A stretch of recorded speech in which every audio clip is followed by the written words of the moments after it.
అందరికీ నమస్కారం అండి. అందరూ బాగున్నారా? నేనైతే బాగున్నానండి. మీరు కూడా బాగోలని కోరుకున్నాను. ఆంధ్ర స్టైల్లో కొబ్బరి రొట్టె తయారు చేస్తున్నాను. కావాల్సిన ఐటమ్ ఈ మినపగుళ్ళు అండి. మీకైతే తగినంత తీసుకొచ్చండి. పచ్చెలగొప్పు అండి, రాత్రి నానేసి నీట్గా కడిగి పక్కన పెట్టానండి. తగినంత జీలకర్ర తీసుకొచ్చండి. మనం ఉప్పు కూడా తగినంత తీసుకొచ్చండి, రుచిగానండి.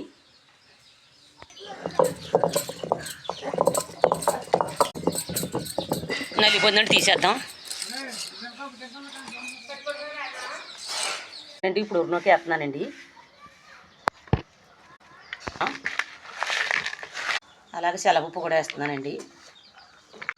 అలాగే ఒక కొబ్బరి కూర వేస్తున్నానండి. కొంచెం జీలకర్ర వేస్తున్నాను రుచికి. తగినంత ఉప్పు వేస్తున్నానండి. కలిపేసుకోవాలండి. ఇలాగా